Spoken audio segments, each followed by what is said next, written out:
Anjan, Special Crimes Unit Season Number 1.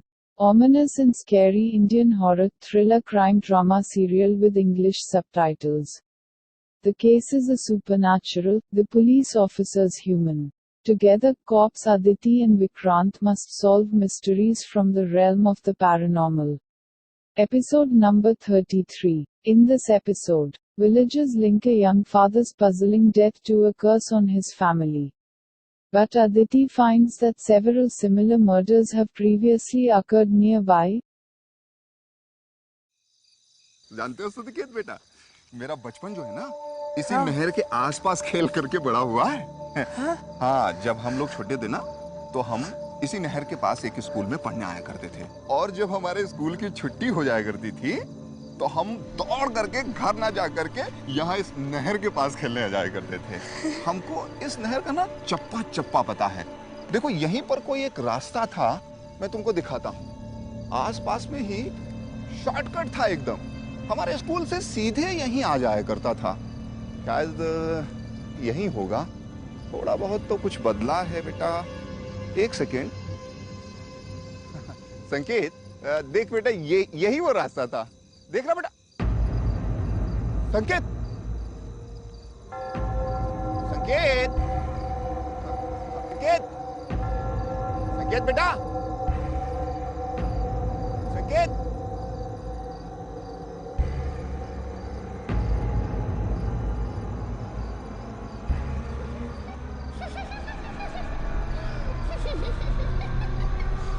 संकेत, अरे कहाँ गया संकेत बेटा? संकेत, अरे कहाँ गया संकेत?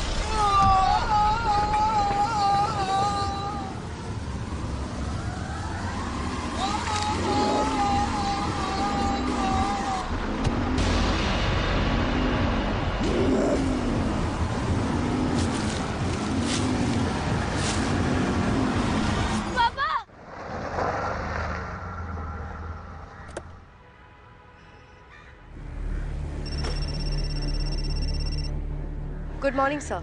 आदिति, तुम डॉक्टर शर्मा के क्लिनिक पहुंच गई? सर मैं डॉक्टर शर्मा की क्लिनिक के बाहर ही हूँ। यहाँ से फिर स्टेशन जाऊंगी। मैंने इंस्पेक्टर संजीव को इन्फॉर्म किया हुआ है। सर अब विक्रांत की तबीयत कैसी है? विक्रांत को देखने में हॉस्पिटल ही जा रहा हूँ। आदिति, मैं समझ सकता हूँ कि तुम्हें उसकी बहुत चिंता हो रही है, पर मैं हूँ यहाँ। तुम बस केस जल्दी सॉल्व करने की कोशिश करो, ठीक है? डॉक्टर शर्मा बता रहे थे कि निशा और उसका बेटा काफी डरे हुए हैं, उनकी जान को खतरा है। जी सर, मैं डॉक्टर शर्मा से बात करके आपको इन्फॉर्म करती हूँ। ठीक है। Okay sir. डॉक्टर शर्मा, मुझे निशा से मिलना है। आपने कहा कि उनकी पति की डेथ बहुत अजीब तरीके से हुई है।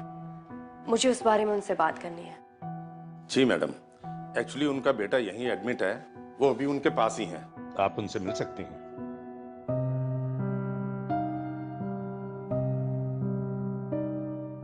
निशा, मैंने सुना है कि तुम लोग तेजपुर कुछ दिन पहले ही आए हो। जी मैडम, हम लोग मुंबई में रहते हैं। कुछ दिन पहले ही हम यहाँ गांव में आए हैं अपने जेठ जी के अंतिम संस्कार के लिए। उनकी मौत भी हमारी जमीन के बीचों बीच में हुई थी। डॉक्टर शर्मा कहते हैं कि उनकी मौत भी पानी में डूबने की वजह से हुई थी। लेकिन मैडम, हमारी जमीन के आसपास दूर दूर तक कहीं कोई पानी नहीं है।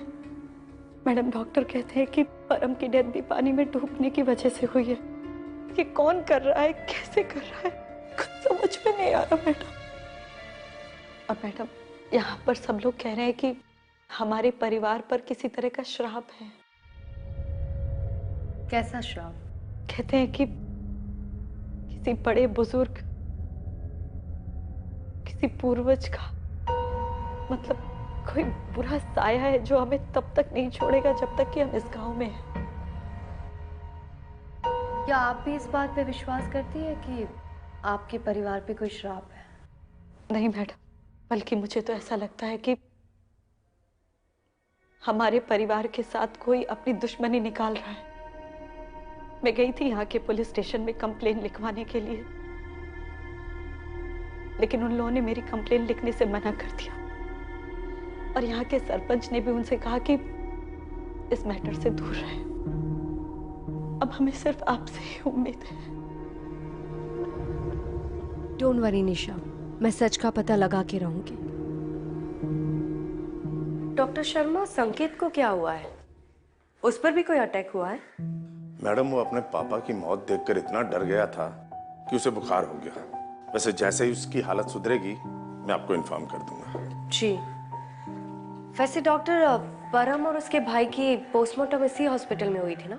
जी मैडम, रिपोर्ट मैंने ही लिखी थी। इसमें कोई डाउट नहीं है कि दोनों की मौत डूबने से हुई थी। दोनों भाई की डेथ एक जैसे होना कोई कोइंसिडेंस नहीं हो सकता है। अगर ये सुसाइड है तो बॉडी को पानी से निकालकर उस बंजर जमीन पर कौन लाया होगा? और अगर ये मर्डर है तो भी कोई दोबारा उस जगह पे बॉडी को क्यों लाता? डॉक्टर, वैसे पोस्टमार्टम रिपोर्ट से और कुछ पता चला? जी, दोनों की बॉडी पर काफी घाव थे। किस तरह के घाव? जमीन पर गिरने के हो सकते हैं। वैसे मैडम, परम के परिवार को मैं अच्छी तरह जानता हूं। उनकी हेल्प करना मेरा फर्ज है। अगर आपको मेरी हेल्प की जरूरत हो तो मैं हमेशा तैयार हूं। ठीक है, थैंक यू डॉक्टर।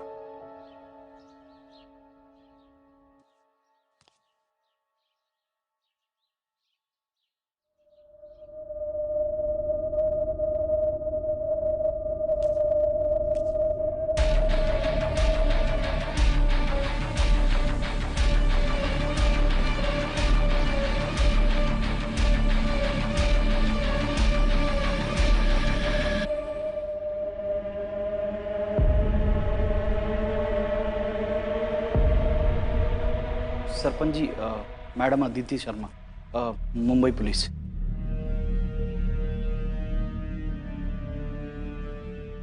पता चला मुंबई से कोई महिला पुलिस अफसर आई है तो राम राम करने चला है। संकेत के साहब, उस दिन रात को खेत में परम की लाश से लिपट के ऐसे दाढ़े मार मार के रो रहा था बेचारा।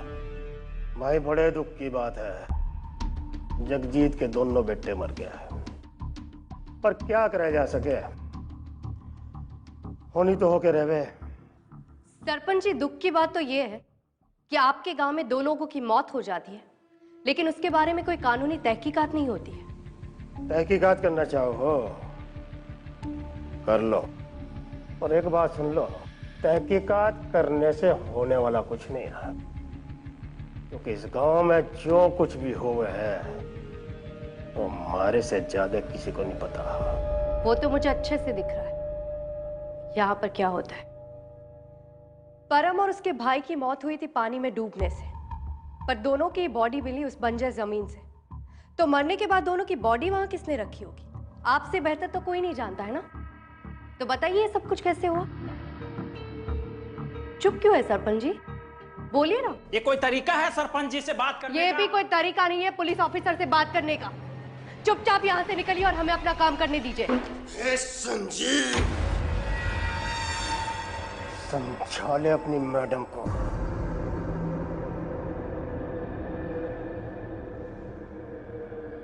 ये काम किसी इंसान का नहीं है, बुरा साया है इस परिवार पर, और वो साया किसी पुलिस ऑफिसर से नहीं डरता।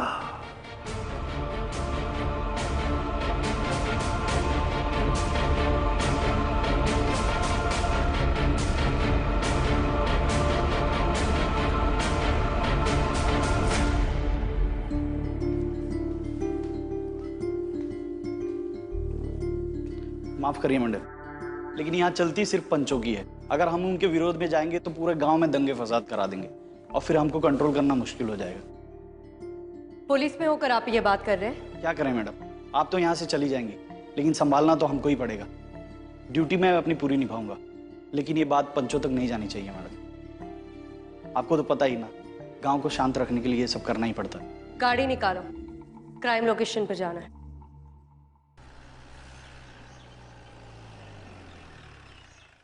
मैम यही है वो जगह जहाँ पे बॉडी मिली थी उन दोनों की। लेकिन यहाँ पे आसपास कुछ पानी की कैनाल, तालाब या टैंक कुछ भी नहीं नजर आ रहा।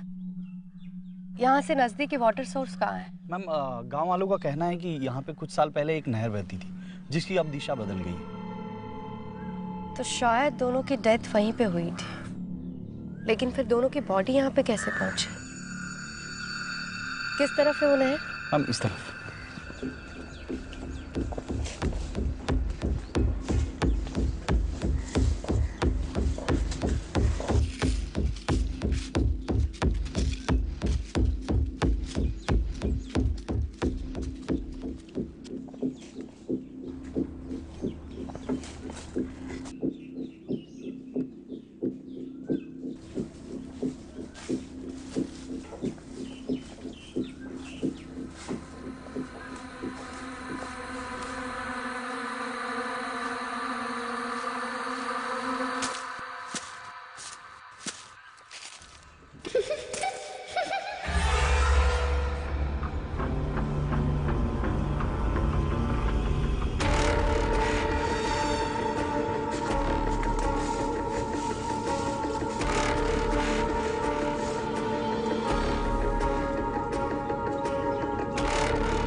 मैडम जी यहाँ आइए, यहाँ।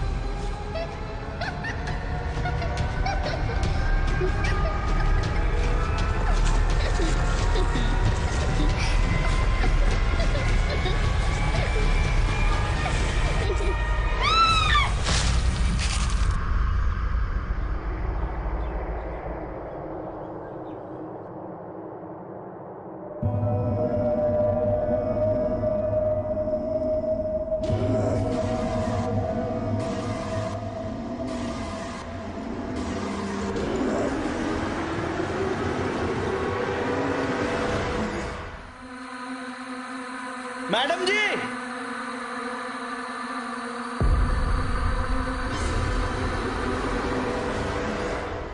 प्लीज हमें जाने दीजिए सर। Sir please. कौन है ये दोनों? हम दोनों झाड़ियों के पीछे छुपे थे, मुझे देखकर भागने लगे। स्टेशन का नाम लिया तो रो रहे हैं। मैडम जी प्लीज हमारी बात तो सुन लीजिए एक बार। चलो पुलिस स्टेशन जाके बात करते हैं।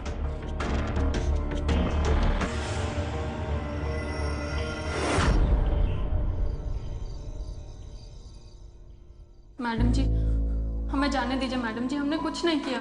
ये जानते हुए भी कि वहाँ खतरा है, तुम दोनों वहाँ क्या कर रहे थे? मैडम जी हम अक्सर वहाँ मिला करते हैं। वो क्या है कि वहाँ कोई आता जाता नहीं है ना, और गांव वाले भी वहाँ आने से डरते हैं। और मैं नहीं मानता मैडम जी कि वहाँ पे कोई खतरा है। लोग तो बस यूं ही कहानियां बनाते रहते हैं। उस जगह पर 2 लोगों की मौत हो गई है, ये बात तो कहानी नहीं हो सकती है ना। तुम दोनों के अलावा वहां जाने से सब लोग डरते हैं। कहीं इन सब के पीछे तुम दोनों का हाथ तो नहीं है? नहीं मैडम जी। लेकिन मैडम जी आज वहाँ कोई और भी था, है ना? जी मैडम जी। कौन था? हमने वहाँ किसी की आवाज सुनी, जैसे कोई लड़की हंस रही हो, और इसलिए हम वहाँ से निकल भी रहे थे, पर इतने में आप आ गई और हमको पकड़ के यहाँ लेकर आ गई। तुम दोनों जा सकते हो। मैम आप इनकी बातों में मत आइए, ये भोले बनने की कोशिश कर रहे हैं बस। नहीं मैडम जी प्लीज।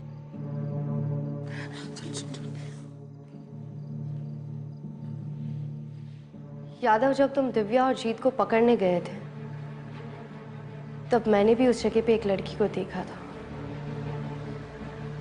मुझे वहां दोबारा जाना है चेक करने। मैम जहाँ पे आप कह रही हैं वहाँ पे तो शाम होने के बाद आदमी लोग भी नहीं जाते।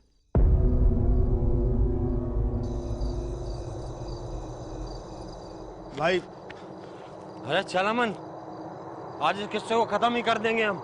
भाई अरे अब और चुप नहीं रहेंगे, और अब रुके ना तो सबके ऐसे हम भी बलि के बकरे बन जाएंगे। ये हीरो बनने का टाइम नहीं है, मेरी बात सुनो। चलो यहाँ से। अनिल भाई चलो ना। अरे अमन, चल तू, मैं कह रहा हूँ चल। अनिल भाई क्या देख रहा है? कौन है? अनिल भाई कहाँ जा रहे हो?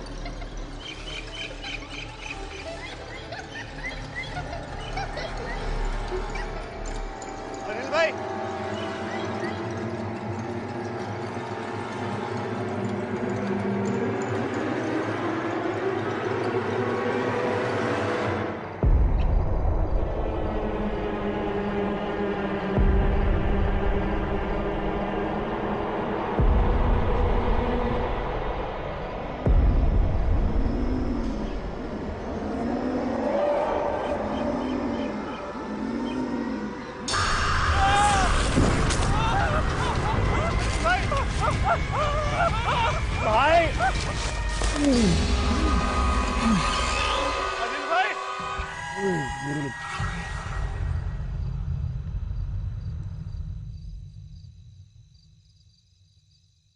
अदिति मैडम, आपने सही कहा था, अनिल की मौत डूबने से ही हुई है।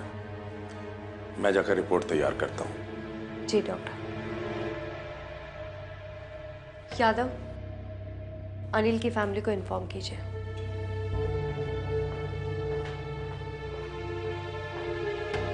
अमन, सबसे पहले तो मुझे ये बता, तुम दोनों वहां क्या करने गए थे? अमन, बात कर रही हूं ना उससे। पुलिस के काम में दखल मत दीजिए। अमन बताओ, तुम दोनों वहां क्यों गए थे और वहां जाते ही तुम दोनों के साथ क्या हुआ? मैंने तो भाई को बहुत समझाया उन्हें, पर उन्होंने मेरी एक नहीं सुनी। भाई के सर पर भूत सवार था। वो वहां जाकर हमलावर से बदला लेना चाहते थे, जिन्होंने हमारे परिवार को, हमारे पिता, हमारे दादा, हमारे भाई की जान ली थी।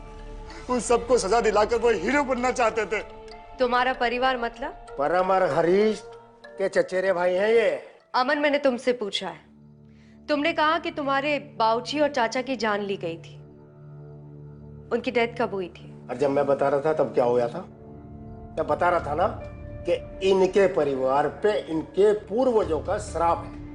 औरत होने के नाते इतने बड़े बड़े सवाल पूछना आपको शोभा नहीं देता, और ऐसी बेहूदी बातें करना आपको भी शोभा नहीं देता। चलो अमन, तुमसे कुछ और सवाल पूछ। एक मिनट, इसकी बलि चढ़ाने के तो कहीं नहीं आने का। इसे थाने ले आना ना, इसके वारंट लेके आओ पहले। ऐसे थोड़े वारंट दूंगा इसे मेरे साथ जागा। चल पे खड़ा हो। कानून हम भी जाने, हमें भी पता है कानून क्या होगा। खड़ा चल, पकड़ पैसे उधर से।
मैम मैं दूसरा मंगवा देता हूँ। नहीं, उसकी कोई ज़रूरत नहीं है। मैम आप कुछ खोज रही हैं तो फिर मैं मदद कर दूं आपकी? जिसकी मदद करनी चाहिए उसकी तो की नहीं। मेरी मदद करने के लिए सबसे पहले आपको अपनी ड्यूटी ईमानदारी से निभानी होगी।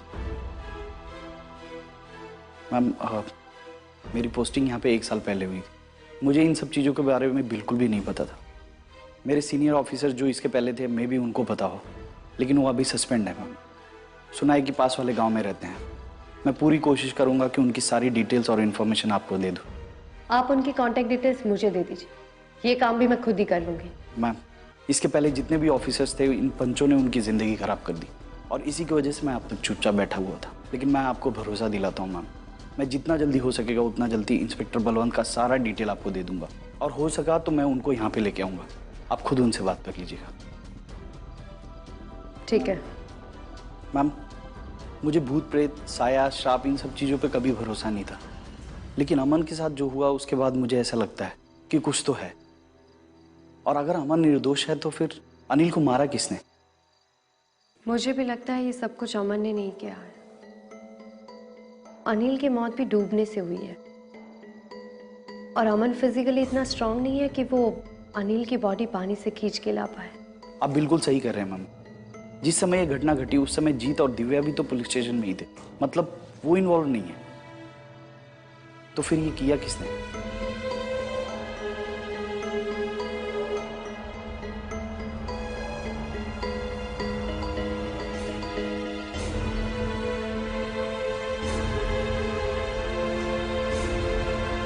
जैन मैम, हम ये हैं इंस्पेक्टर बलवंत। मैम, इंस्पेक्टर सजीव ने मुझे सारी बात बता दी है, और मेरे पास जो भी इंफॉर्मेशन थी मैं वो सब लेकर आया हूँ। मैम, मेरे टाइम पे यहाँ जितनी भी मौतें हुई उन सब की मैंने पूरी तहकीकात की, लेकिन सच तक पहुँचने से पहले ही राजेंद्र चौधरी और उनके पिताजी ने मुझ पर रिश्वत लेने का झूठा इल्ज़ाम लगाकर मुझे सस्पेंड करवा दिया। राजेंद्र चौधरी मतलब सरपंच? जी। उनका इस केस में क्या इन्वॉल्वमेंट है? मैम, ये जो खेत जिनमें अटैक्स हुए हैं ये सब भानु प्रताप चौधरी की ज़मीन है, और भानु प्रताप चौधरी ने मरने से पहले ही अपनी वो ज़मीन और उसमें बहने वाली नहर अपने तीनों बेटों के नाम बराबर हिस्सों में बांट दी थी।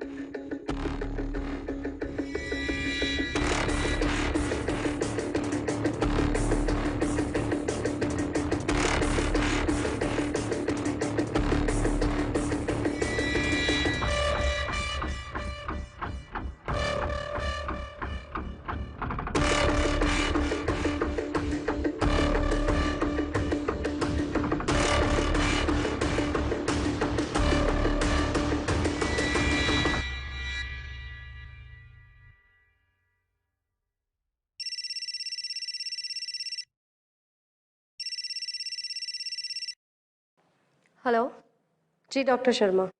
संकेत को होश आ गया। ठीक है, मैं अभी आती हूँ।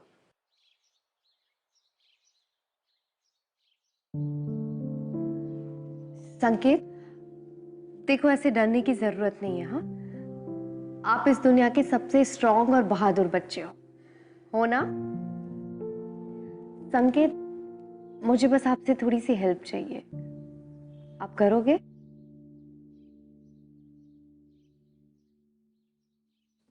Good boy.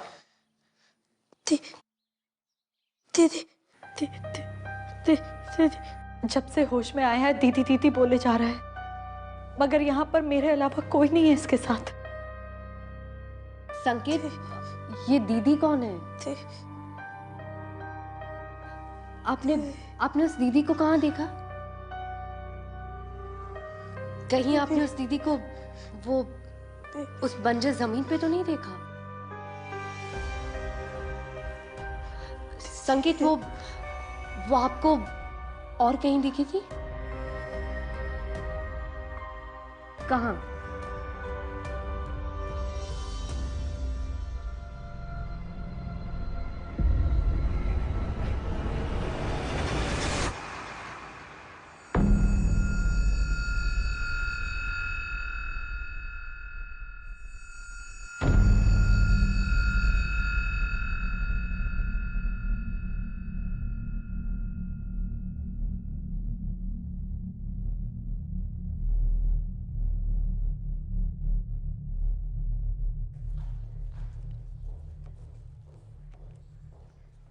सरपंच जी, वो महिला अफसर आई है।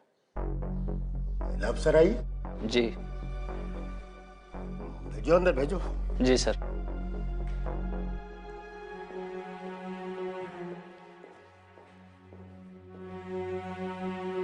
आप यहाँ कहीं अमन को ढूंढते हुए तो नहीं आ गई यहाँ पे? बैठो। अरे उजाला, भाई मेहमान आई है, इनके लिए पराठा भेजो।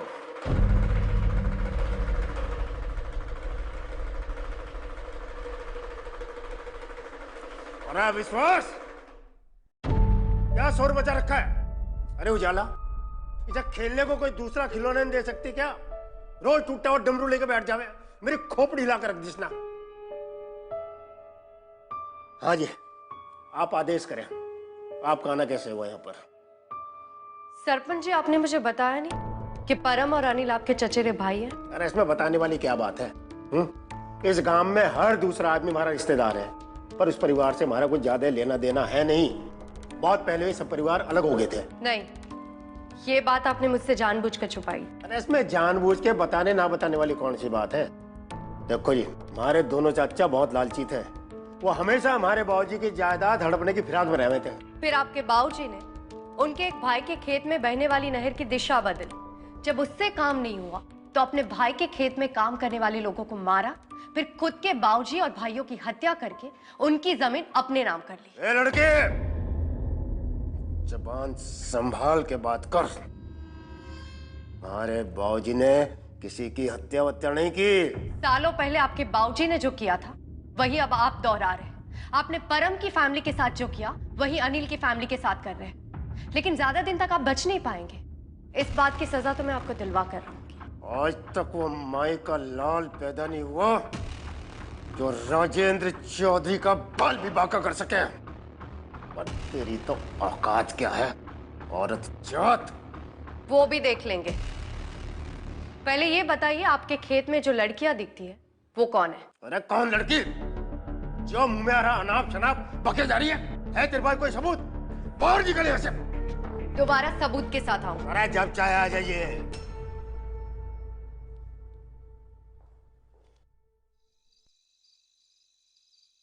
मैडम, आपने जो फाइल मंगवाई थी ये रही। इसमें पिछले 15 साल में हुए हर बच्चे के जन्म की डिटेल है।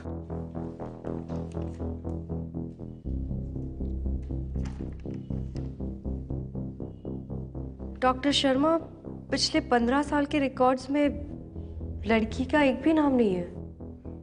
आपके गांव की लड़कियां कहाँ हैं? अब क्या बताएं? इस गांव में बच्चे के पैदा होते ही सबसे पहला सवाल यही पूछते हैं कि बेटा हुआ है या बेटी। बेटी का जन्म हो तो मातम मनाया जाता है यहाँ। डॉक्टर शर्मा, आपने ये सब कुछ रोकने के लिए कभी कोशिश नहीं की? कोशिश की। जैसा कि मैंने आपको पहले बताया, 1-1.5 साल पहले ही इस गांव में मैं ट्रांसफर होकर यहाँ आया हूँ। मैंने सच जानने की बहुत कोशिश की, लेकिन किसी ने मेरा साथ नहीं दिया। ये कोशिश मैं आज तक करता आ रहा हूँ ताकि कहीं से कुछ भी सच पता लगे, लेकिन उसका असर ये हुआ कि मरीजों ने अस्पताल में आना बंद कर दिया। मैं ये चाहता था कि यहाँ के मरीज अपना इलाज करते रहें, इसलिए मैं चुप रहा। थैंक यू, आप जा सकते हैं। नमस्कार जी।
आपका नाम क्या है? अनरित। ये अमन का घर है? मम्मी मम्मी कोई आया है। कौन है आप? और अंदर कैसे आ गई? जी मैं एसपी अदिति हूँ, मुंबई पुलिस। आपसे अमन के बारे में कुछ बात करनी है। मैं कुछ नहीं जानती, आप चले जाइए यहाँ से। देखिए मैं जानती हूँ कि आपका लड़का असलियत में लड़की है।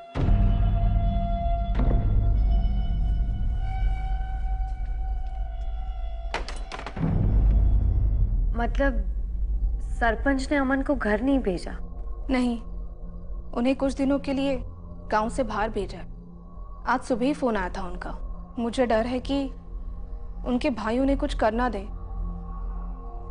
अगर अमृत का सच उन्हें पता चल गया तो वो छोड़ेंगे नहीं हमें। ये अपने पिता और अपने भाई से बहुत अलग है। अगर अमृत के होने पर इन्होंने ये सुझाव नहीं दिया होता तो क्या होता? इस सरकारी अफसर की जासूसी और ताक झांकने हमारा दिमाग खराब करके रखा हुआ है। वहां पुलिस थाने में बैठी बैठी फाइल पे फाइल निकलवा रही है, फाइल पे फाइल निकलवा रही है। और वो अस्पताल का डॉक्टर उस महिला अफसर की मदद करने पे पिला पड़ा है। सारे एक बात समझ लो, अगर यो कार्यक्रम यूं ही चलता रहा तो आज नहीं तो कल उसे पता चल जाएगा कि वहां खेत में क्या हो गया है। एक काम करो, तुम सारे के सारे रात को 3 बजे मुझे पुलिस थाने के पास मिलो।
निशा, निशा, तुमसे कुछ बात करनी है।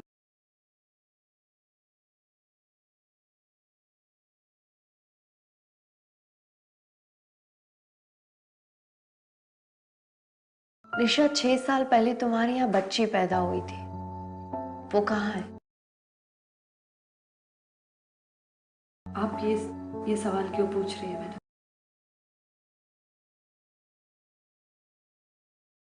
वो बच्ची किसी कॉम्प्लिकेशन की वजह से पैदा होते ही मर गई थी। मैंने उसका नाम परी रखा था, पर उसे देख नहीं पाई। निशा, तुम्हारी बच्ची मरी नहीं थी, उसे मार दिया गया था। इस गांव में बच्ची पैदा होते ही उसे पानी में डुबो के मार दिया जाता है। नहीं, अगर ऐसा कुछ होता तो परम ने मुझे जरूर बताया होता। निशा, जब से सरपंच ने उस खेत से बहने वाली नहर की दिशा बदली है, सारी बच्चियां अपनी मौत का बदला लेने के लिए वापस आ गई है। 12-13 साल पहले भी जब उस नहर की दिशा बदली गई थी, अनिल के बाबूजी, उनके दादाजी और उनके कुछ लोगों के साथ ऐसा ही हुआ था। और मुझे डर है कि अब वो बच्चियां सिर्फ खेत तक सीमित नहीं रहेगी, वो अपना बदला पूरा करने के लिए इस गांव को बर्बाद कर देगी। लेकिन अगर ये बच्चियां जो पैदा होते ही मारी गई थी, ये अपना बदला ले रही हैं, तो तो संकेत ने उस दिन उस जगह पर किसी दीदी को कैसे देखा? हाँ, तो कोई बच्ची होनी चाहिए थी ना।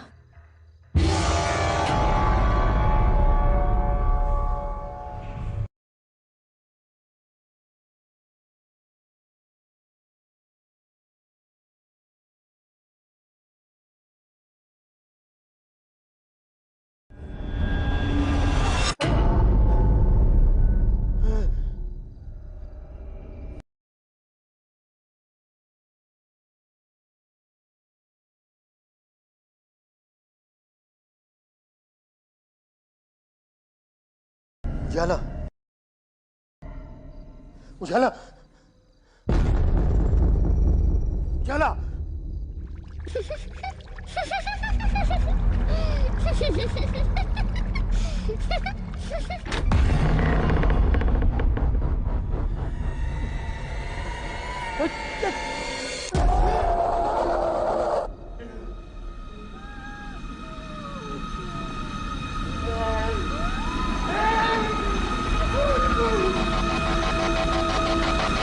निशा, मैंने डॉक्टर से और पुलिस रिकॉर्ड्स में चेक किया तो मुझे पता चला कि तुम्हारी, अनिल की और सरपंच की बेटी को पैदा होते ही मार दिया गया था।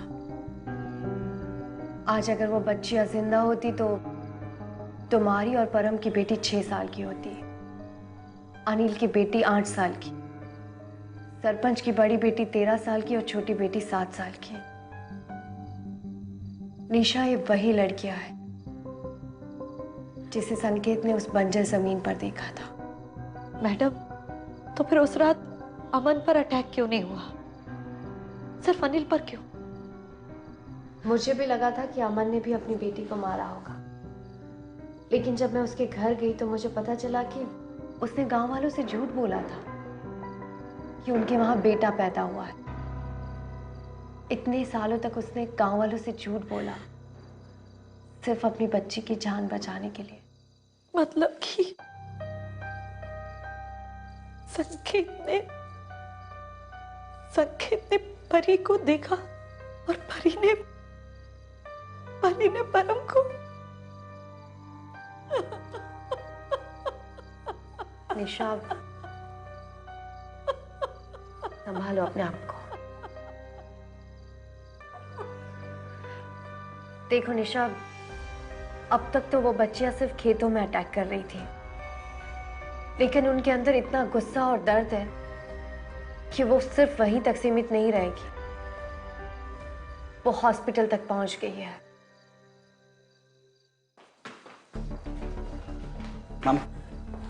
मैडम जी, आप यहाँ से चले जाओ, आपकी जान को खतरा है।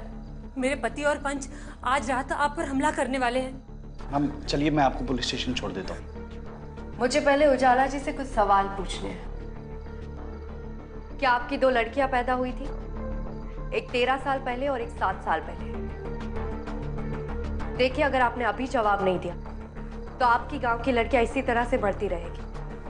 हाँ, मैंने 2 लड़कियों को जन्म दिया था, पर पैदा होते ही मुझे उनसे छीन लिया गया। आपने अपने पति को क्यों नहीं रोका? काश मैं तब चुप नहीं रही होती, पर इस गांव में औरतों को बोलने का अधिकार कहाँ है? मैं आपसे हाथ जोड़कर विनती करती हूँ मैडम जी, आप यहाँ से चले जाओ। ऐसे डर के नहीं भागने वाली हूँ मैं, पुलिस हूँ। यहाँ पर जो करने आई थी वो करके रहूंगी। इस गांव में हो रही भ्रूण हत्या को मैं रोक के ही जाऊंगी। यादव, चलो, सरपंच के घर जाना है। जी मैम।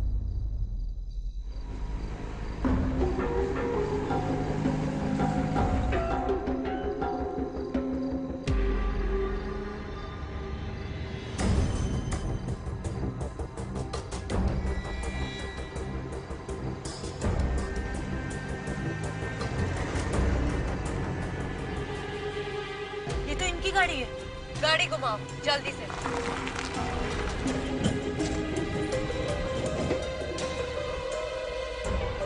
क्या हुआ? मैडम देखता हूँ।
एक मिनट गाड़ी रोको।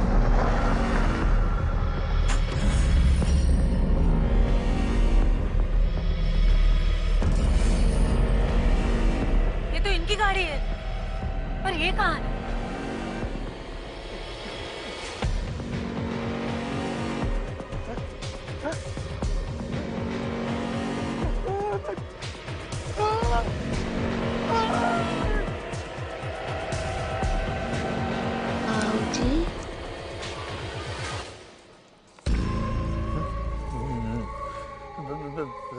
नहीं मैं किसी का बाबूजी नहीं हूँ।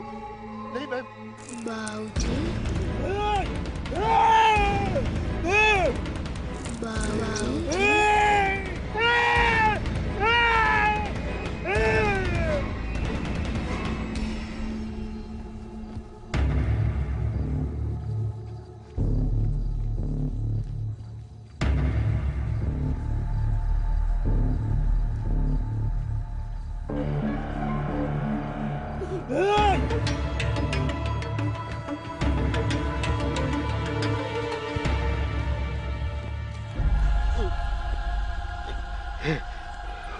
उजाला, मेरे पापों की सजा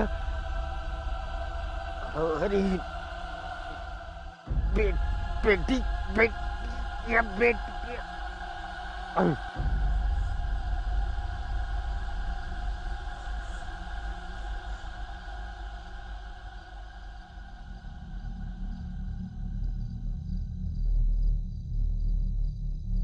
इन्हें हमारी बच्चियों ने। हाँ उजाला जी,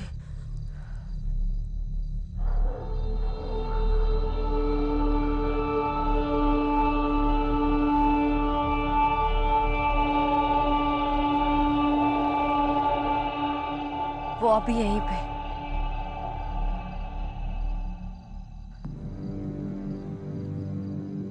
बच्चियों, मेरी बच्चियों, मुझे माफ कर दो। मैं अपने माँ होने का फर्ज नहीं निभा पाई। तुम्हारे बाबूजी से तुम्हें नहीं बचा पाई। तुम्हारे बाबूजी को उनके किए की सजा मिल गई। अब तुम दोनों जाओ ताकि तुम वापस आ सको यहाँ पर। और इस बार तुम मेरी बच्चियां बनकर आओ और मेरे साथ रहो। देखो, मैं जानती हूँ इस गांव की लड़कियों के साथ बहुत गलत हुआ है, लेकिन अब तुम लोग इस दुनिया में नहीं रह सकते हो। तुम लोगों को ये दुनिया छोड़कर जाना होगा।